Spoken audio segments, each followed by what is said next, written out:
అందరికీ నమస్కారం. News one network evening top 10 news bulletin కు స్వాగతం. కొండా సురేఖపై కేటీఆర్ ఘాటు వ్యాఖ్యలు. మంత్రి కొండా సురేఖపై భారత రాష్ట్ర సమితి వర్కింగ్ ప్రెసిడెంట్ కేటీఆర్ ఘాటు వ్యాఖ్యలు చేశారు. ముఖ్యమంత్రితో పాటు మంత్రులు వాడే భాష దృఢంగా ఉందని విమర్శించారు. తనపై కొండా సురేఖ చేసిన వ్యాఖ్యలను తప్పుపడుతూ చట్టపరంగా చర్యలు తీసుకుంటున్నామని, సీఎం రేవంత్ రెడ్డిపై చట్టపరంగా చర్యలు తీసుకుంటామన్నారు. పేదలను ఆదుకునేందుకు సూచనలు ఇవ్వండి సీఎం రేవంత్.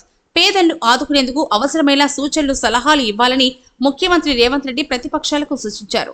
మూసీ ప్రక్షాళన పేరుతో తాము మంచి కార్యక్రమం చేపడుతుంటే ప్రతిపక్ష పార్టీలు అనవసర రాద్ధాంతం చేసి ప్రజలను తప్పుదోవ పట్టిస్తున్నారని ఆగ్రహం వ్యక్తం చేశారు. తమ ప్రభుత్వం పేదలకు మంచి చేయాలనే లక్ష్యంతో ముందుకెళ్తోందని అన్నారు. ప్రతిపక్షాల మాట విని ప్రజలు మోసపోవద్దని విజ్ఞప్తి చేశారు. ఆన్లైన్ బెట్టింగ్ కు 2 కుటుంబాలు బలి. ఆన్లైన్ బెట్టింగ్ వ్యవహారం అనేక కుటుంబాలను బలి తీసుకుంటోంది. ఈజీ మనీకి అలవాటు పడ్డ కొందరు యువకులు బెట్టింగ్ యాప్ల ద్వారా లక్షలు పోగొట్టుకుంటున్నారు.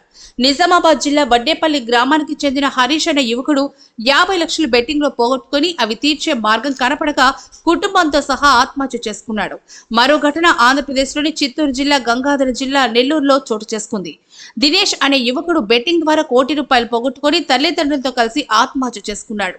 ఈ ఘటనలో హరీష్ ప్రాణాపాయ స్థితి నుంచి బయటపడ్డాడు. తిరుమలలో గోవిందనామం ప్రతిధ్వనించాలి. తిరుమలలో గోవిందనామం ప్రతిధ్వనించాలని ముఖ్యమంత్రి చంద్రబాబు నాయుడు అన్నారు. తిరుమల శ్రీవారికి బ్రహ్మోత్సవాల సందర్భంగా పట్టు వస్త్రాలు సమర్పించారు. స్వామివారి క్యాలెండర్, డైరీ ఆవిష్కరించారు. వకులమాత సెంట్రలైజ్డ్ క్యాంటీన్ ఆయన ప్రారంభించారు. తిరుమలలో వీఐపీ కల్చర్ తగ్గించాలని, భక్తులకు సౌకర్యాలు కల్పించాలని టీటీడీ అధికారులతో నిర్వహించిన సమీక్ష సమావేశంలో ఆదేశించారు. వైభవంగా శ్రీవారి బ్రహ్మోత్సవాలు. తిరుమల శ్రీవారి బ్రహ్మోత్సవాలు వైభవంగా కొనసాగుతున్నాయి. శ్రీదేవి భూదేవి సమేత శ్రీ వెంకటేశ్వర స్వామివారు 2వ రోజు చిన్న శేష వాహనంపై భక్తులకు దర్శనమిచ్చారు. సాయంత్రం వేళ హంస వాహనంపై ఊరేగుతూ భక్తులకు కనువిందు చేశారు. 9 రోజుల పాటు అంగరంగ వైభవంగా శ్రీవారి బ్రహ్మోత్సవాలు జరుగుతాయి. భక్తుల రద్దీ దృష్ట్యా టీటీడీ అధికారులు అన్ని ఏర్పాట్లు చేశారు. ఎస్సీ వర్గీకరణపై రివ్యూ పిటిషన్ల కొట్టివేత. ఎస్సీ వర్గీకరణపై సుప్రీంకోర్టు ఇచ్చిన తీర్పును మరోసారి పరిశీలించాలని దాఖలైన 32 పిటిషన్లను సుప్రీం ధర్మాసనం కొట్టేసింది. ఎస్సీ వర్గీకరణపై హేతుబద్ధంగా లేదని, తీర్పును మార్చాలంటూ వివిధ రాష్ట్రాలకు చెందిన పలువురు పిటిషన్లు దాఖలు చేశారు. ఈ పిటిషన్లన్నింటినీ విచారించిన ధర్మాసనం ఎస్సీ వర్గీకరణపై తమ తీర్పులో ఎలాంటి మార్పు ఉండదని స్పష్టం చేసింది. ఛత్తీస్గఢ్ లో భారీ ఎన్కౌంటర్.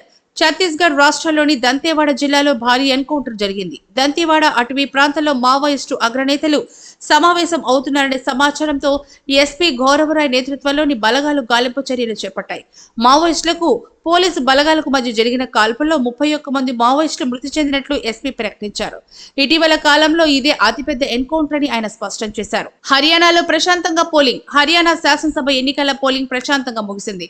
90% అసెంబ్లీ స్థానాలకు ఏకకాలంలో పోలింగ్ జరగగా 1031 మంది అభ్యర్థులు పోటీలో ఉన్నారు.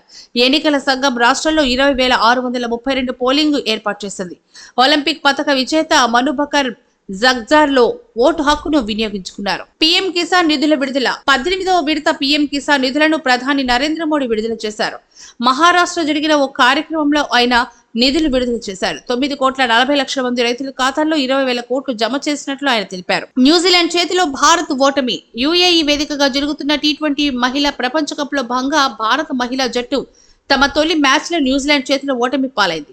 మొదట బ్యాటింగ్ చేసిన న్యూజిలాండ్ నిర్ణయిత 20 ఓవర్లలో 160 పరుగులు చేయగా భారత మహిళా జట్టు 19 ఓవర్లలో 102 పరుగులు చేసి ఆలౌట్ అయింది.